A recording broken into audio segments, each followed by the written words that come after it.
the author of All Aboard for Manassas, A Dog's Tale. I'm going to tell you a little bit about how I wrote the book and the process of our book creation. The initial idea for the book came from two Manassas Museum legends. Ann Thomas was a founding force, a wonderful patron, and a dedicated volunteer at the museum.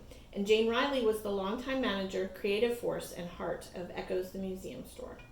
They had an idea about writing a book that would feature a little dog named Lucky that would be about the Manassas of the middle 1900s. It would be something that could be shown to their grandkids as a picture of the Manassas that was during their own childhoods. They asked if I would write the story, and I said yes. I had never done anything like this before, but I was honored and excited to be asked. They had asked Nancy Mitchell, a talented artist and my coworker, to illustrate the story that I wrote, and our team was set. Although I had never written anything official before, I had always wanted to. I remembered reading an essay by one of my favorite authors. She had described a writer's workshop that she had attended. The leader of the workshop had led an exercise where the writers were to write a short story, and each paragraph needed to start with every letter of the alphabet from A to Z in order. She immediately named her main characters Zoe and Quinn to get those tricky letters out of the way. I don't know that I would have been that clever. She would later use that short story as the basis for one of her most popular novels. She said that this exercise had taught her that you can write any story as long as you have a good framework. Her framework was the alphabet, and mine would be the map. Ann Thomas had given me a list of places and businesses she wanted to be included in Lucky's adventure. I took that list and I plotted out all the locations on a map of Old Town. And if you've been to the museum in the last few years, you've recognized this map. It's the one that we give out to tourists to kind of show them, help them find their way through town. So I plotted all the locations that Lucky would visit. And I had to keep in mind, for the purposes of the story, that he couldn't run from one end of town and back and forth over and over again. I had to keep it logical and geographical, and he had to proceed through it in a logical way.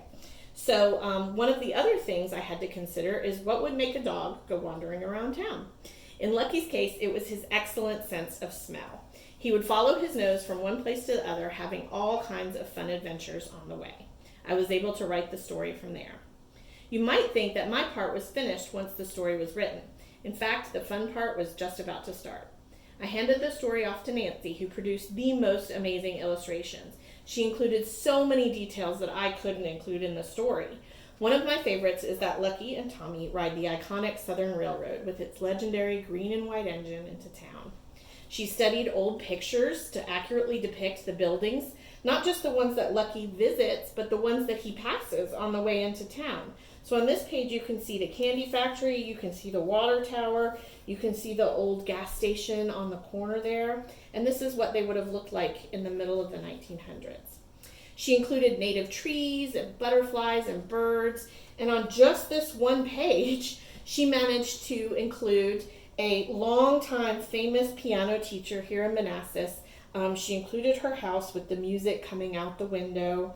She included an airplane from the very early Manassas airport, and she even included my dog Bodie. Bodie is right there on this page. I got her a picture, and she was able to paint him right into Lucky's story. So on one page, I was so surprised because the illustration that she did was exactly the mental picture I had when I wrote it.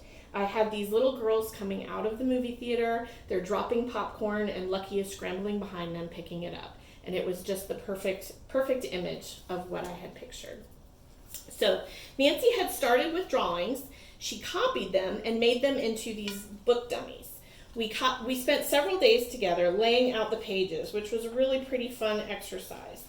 We had storyboards so we could change the order of the pages if we wanted to make little changes like that. And I had printed the story out, and we actually, with scissors and tape, cut it up, and we could move everything around. We could move the paragraphs and phrases around to lay it out exactly the way we wanted them until it was just perfect.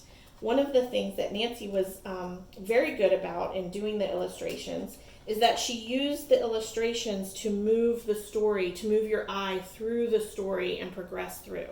So we were able to do, with this process, we were able to do the same thing with the actual words. So we cut up the little strips of words and the phrases And so you start here and the train loops around and it goes all the way to Manassas. So that pulls you through the story as you go.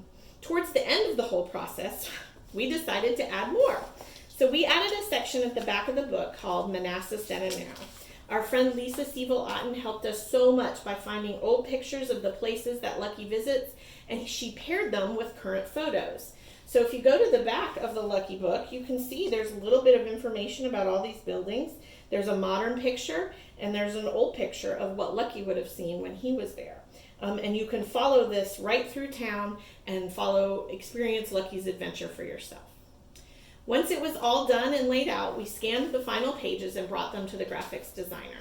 She made beautiful, clean copies of the book and sent them on to the printer, and our work was done. As you can see, it takes many talented people to create a book. It was a long process, but it was so fun. So thank you for watching the video and learning about Lucky and his book. We do fun programs with All Aboard for Manassas at the Manassas Museum, so we hope that when the world opens back up, you come by and see us. In the meantime, stay well.